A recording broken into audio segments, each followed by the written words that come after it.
मालेगाव येथील शिक्षक दिनेश निकम यांनी साकारली रांगोळीतून समाजसेवक ज्योतिबा फुले यांची प्रतिकृती, तर अभिनव पद्धतीने ज्योतिबा फुलेंना अभिवादन। पैठण तालुक्यातील केक जळगाव येथे महात्मा ज्योतिबा फुले यांची जयंती मोठ्या उत्साहात साजरी। ज्योतिबा फुले यांच्या प्रतिमेला पुष्पहार अर्पण करत करण्यात आलं अभिवादन। यावेळी ग्रामस्थ मोठ्या संख्येने उपस्थित। अमरावती ते मुंबई विमानाचा आठवडाभरातील सर्व तिकीट बुक, तर विमान सेवेमुळे वाचणार 10 तास वेळ। तर 16 एप्रिल पासून अमरावती ते मुंबई विमान सेवा सुरू होणार। नाशिकमध्ये उन्हाचा पारा 40शी पार, भाजीपाल्याचे दर गगनाला भिडले असून साधारणतः 10 ते 15% दरवाढ। नाशिकमधील येवल्याच्या अनेक गावात पाणी टंचाई, पाणी पुरवठा करण्यासाठी जिल्हाधिकाऱ्यांनी टँकर केले मंजूर, मात्र टँकरसाठी उधार इंधन देण्यास पेट्रोल पंप चालक तयार नाही। नवी मुंबईमध्ये तापमानामध्ये वाढ, 38 अंश इतक्या तापमानाची नोंद, तर मे महिन्यात अधिक उष्णता वाढण्याची शक्यता, हवामान विभागाचा अंदाज। परभणीमध्ये वाढत्या उष्णतेच्या पार्श्वभूमीवर जलद प्रतिसाद पथकाची स्थापना, उन्हापासून काळजी घेण्याचं पालिकेचं नागरिकांना आवाहन। नागपूर मेट्रोच्या प्रकल्पाचा पहिला टप्पा पूर्ण, महाराष्ट्र मेट्रो रेल्वे कॉर्पोरेशनच्या वतीनं प्रवाशांसाठी मेट्रो रेल्वे सज्ज। मायक्रोसॉफ्टचे संस्थापक बिल गेट्स दान करणार 99% संपत्ती, संपत्तीपैकी फक्त 1% रक्कम त्यांच्या मुलांसाठी। शेअर बाजारामध्ये उसळी, निफ्टीमध्ये 350 अंशांची वाढ झाली असून सेन्सेक्स 1100 अंकांनी वाढला। पश्चिम रेल्वेवर आज आणि उद्या मेगा ब्लॉक, माहीम ते वांद्रे स्थानकाच्या दरम्यान पुलाचा गर्डर टाकण्याचं काम सुरू, 344 लोकलच्या फेऱ्या रद्द। मुंबई नाशिक प्रवास सुसाट होणार, मुंबई ते नाशिक दरम्यान अस्तित्वात असलेल्या रेल्वे मार्गावर समांतर रेल्वे मार्गिका टाकण्याचं काम सुरू होणार। प्रकल्पासाठी 4000 कोटी रुपयांचा प्राथमिक आराखडा तयार, रेल्वे प्रशासनाची माहिती। येत्या आठवड्यामध्ये आणखी 14 एसी फेऱ्या प्रवाशांच्या सेवेत, वाढीव फेऱ्यानंतर मध्य रेल्वेवरील एसी फेऱ्यांची संख्या 80 होणार।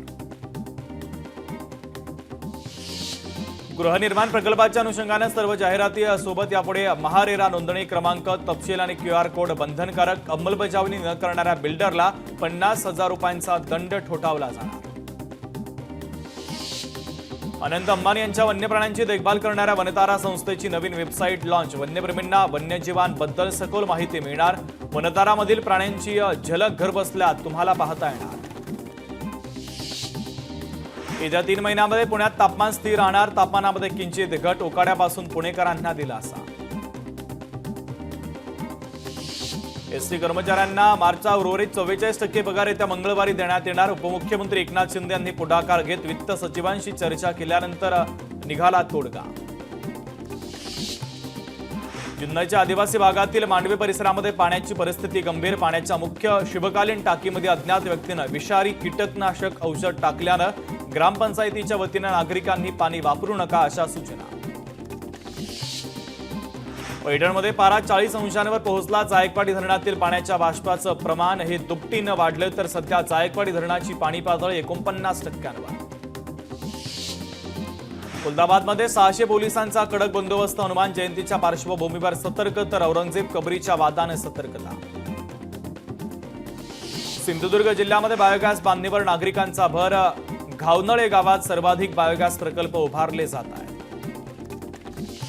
भूमापन दिनाच्या निमित्तानं सांगलीमध्ये भूमी हक्क महोत्सव संपन्न, भूमी अभिलेख कार्यालयाच्या माध्यमातून कशा पद्धतीनं कामकाज केलं जातं, त्याबरोबरच मोजणी फेरफार यासाठी ऑनलाईन पद्धतीचा वापर कसा करावा याची माहिती देण्यात आली। भगवानगडाच्या 91व्या फिरता नारळी सप्ताहाला पिंपळनेरमध्ये सुरुवात, ज्ञानाचार्य डॉक्टर नामदेव महाराज शास्त्री यांच्यावर जेसीबीच्या माध्यमातून फुलांची उधळण। मुंबई गोवा राष्ट्रीय महामार्गासंदर्भात मोठी अपडेट, मुंबई गोवा राष्ट्रीय महामार्गावर अवजड वाहनांना वाहतूक करण्यास बंदी। अमित शहा हे रायगडच्या दौऱ्यावर येणार असल्यानं वाहतुकीमध्ये महत्त्वाचे बदल। लघु पाटबंधारे प्रकल्पातून जेसीबीच्या सहाय्यानं मोठ्या प्रमाणात गाळ आणि मुरुम उपसा सुरू, वाशिमच्या मालेगाव तालुक्यातील मैराळ डोह परिसरातील घटना। अमरावतीमध्ये सर्वाधिक वीज बिल हे दर्यापूर विभागाच्या नागरिकांकडे थकीत, दर्यापूर विभागामध्ये 12,59,00,000 रुपयांचं वीज बिल थकीत। भिवंडीमध्ये शिवसेनेचं शिवकार्य अभियानाच्या अंतर्गत सदस्यता नोंदणी, जनसंपर्क, अनेक पदाधिकारी आणि कार्यकर्त्यांचा शिवसेनेमध्ये पक्षप्रवेश.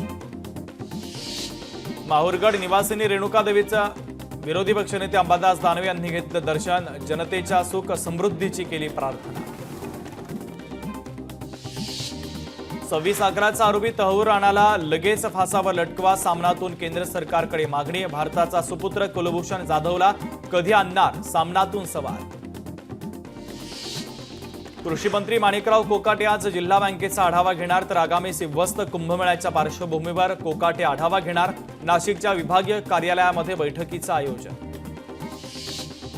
उल्हासनगरमध्ये मनसेकडून स्वाक्षरी मोहीम, महापालिकेनं पाण्याच्या दरात वाढ केल्यानं राबवण्यात आली स्वाक्षरी मोहीम.